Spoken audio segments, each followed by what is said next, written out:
आज हम सरकार के बारे में पढ़ने वाले हैं। सरकार क्या होता है, सरकार के कितने अंग हैं, सरकार की आवश्यकता क्यों है ना। तो सरकार व्यक्तियों का एक समुच्चय होता है, समूह होता है ना।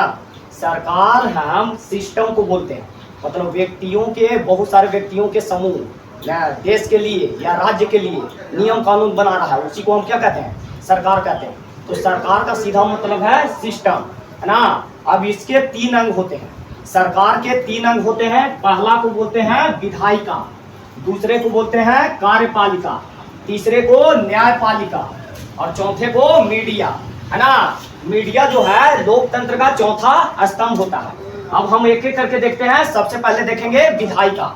विधायिका का काम है कानून बनाना, है ना। देश में या राज्य में जो भी कानून बनाता है वो कौन बनाता है, विधायिका बनाता है। तो देश के लिए अलग कानून बनेंगे, राज्य के लिए अलग। तो केंद्र लेवल पर भी एक विधायिका होता है और राज्य लेवल पर भी एक विधायिका होता है। केंद्र लेवल पर जो विधायिका है उसको हम संसद कहते हैं, पार्लियामेंट, है ना। उसी प्रकार राज्य लेवल पर जो विधायिका होता है उसको हम विधानमंडल बोलते हैं, है ना। अब हम पहले देखते हैं केंद्र लेवल पर, फिर देखेंगे राज्य लेवल पर। तो केंद्र लेवल पर जो संसद है ना, इसके 2 अंग होते हैं। पहला होता है लोकसभा, दूसरा होता है राज्यसभा। लोकसभा को हम निम्न सदन बोलते हैं और राज्यसभा को उच्च सदन बोलते हैं। ये दोनों क्या करते हैं, तो देश में कानून बनाने का काम करते हैं। ये एक घर का नाम है लोकसभा और राज्यसभा, जहाँ पे बैठक होता है। लोकसभा में जो भी बैठते हैं, है ना, लोग, उसको हम बोलते हैं एमपी। या राज्यसभा में भी बैठते हैं, उसे भी क्या बोलते हैं, एमपी। एमपी का मतलब होता है मेंबर ऑफ पार्लियामेंट। तो इसे हम सांसद कहते हैं। घर को संसद, लेकिन जो बैठते हैं व्यक्ति उसको क्या बोलते हैं, सांसद। तो इन सभी मिलकर देश के लिए क्या बनाते हैं, कानून, है ना। तो केंद्र में संसद काम करता है कानून बनाने का। अब आते हैं राज्य में। तो राज्य में जो होता है विधानमंडल, अलग अलग राज्यों में, है ना, अलग अलग विधानमंडल बनाए गए। विधानमंडल के 2 अंग होते हैं। पहले है विधानसभा, दूसरा है विधान परिषद। विधानसभा और विधान परिषद में जो भी मंत्री बैठते हैं उसको हम एमएलए कहते हैं। एमएलए का मतलब होता है मेंबर ऑफ लेजिस्लेटिव असेंबली, जिसे हम विधायक कहते हैं। तो किसी राज्य में विधान परिषद है, किसी राज्य में नहीं है, लेकिन विधानमंडल, विधानसभा, है ना, सभी राज्यों में है। अब हम देखने वाले हैं कार्यपालिका के बारे में। कार्यपालिका का काम होता है कानून को लागू करना। तो देश में या राज्य में कानून को लागू कौन करेगा, कार्यपालिका। तो कार्यपालिका भी 2 तरह के होंगे, एक केंद्र के लिए और एक राज्य के लिए।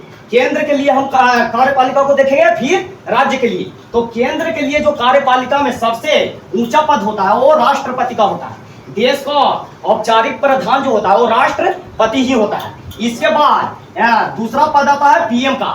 तो पीएम भी क्या होते हैं, कार्यपालिका का एक सदस्य होते हैं। देश में कोई भी फैसला करना हो, कुछ भी करना हो, तो आदेश कौन देता है, पीएम देता है ना।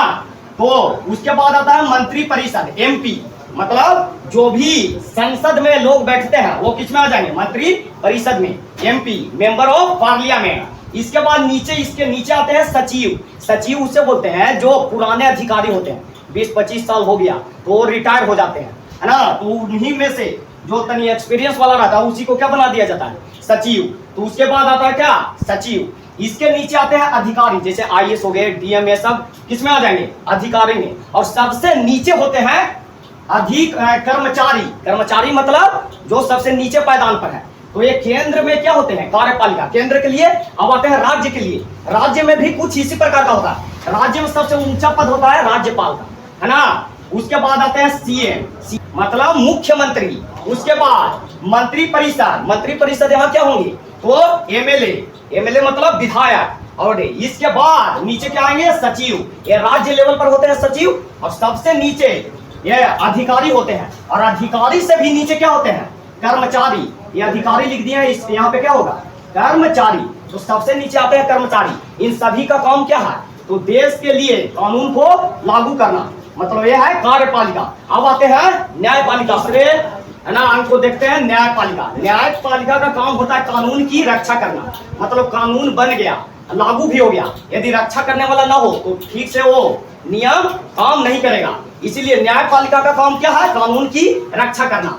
अब ये केंद्र लेवल पर जो रक्षा करता है वो है सुप्रीम कोर्ट, जिसको हम सर्वोच्च न्यायालय कहते हैं। सर्वोच्च न्यायालय कहाँ है, दिल्ली में, है ना।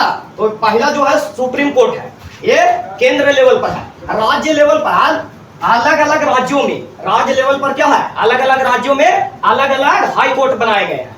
मतलब कोई मान लीजिए कि बिहार है तो बिहार का अलग हाई कोर्ट है, यूपी का अलग हाई कोर्ट है, मतलब अलग अलग राज्यों में अलग अलग हाई कोर्ट है।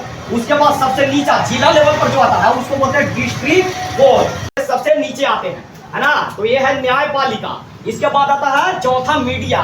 मीडिया जिसको पत्रकारिता भी बोलते हैं, ये जनता और सरकार के बीच कड़ी का काम करता है। मतलब जनता की आवाजों को सरकार तक कौन पहुंचाता है, मीडिया पहुंचाता है ना। और सरकार के फैसले को जनता तक कौन पहुंचाता है, मीडिया। ये लोकतंत्र का चौथा स्तंभ होता है। लेकिन आजकल के मीडिया बिक गया है पैसा के लिए, सरकार के, है ना, किसी खास व्यक्ति के लिए काम करता है। तो ये है सरकार के सिस्टम को ही क्या बोलते हैं, देश को चलाने के लिए जो सिस्टम है उसी को सरकार कहते हैं, है ना।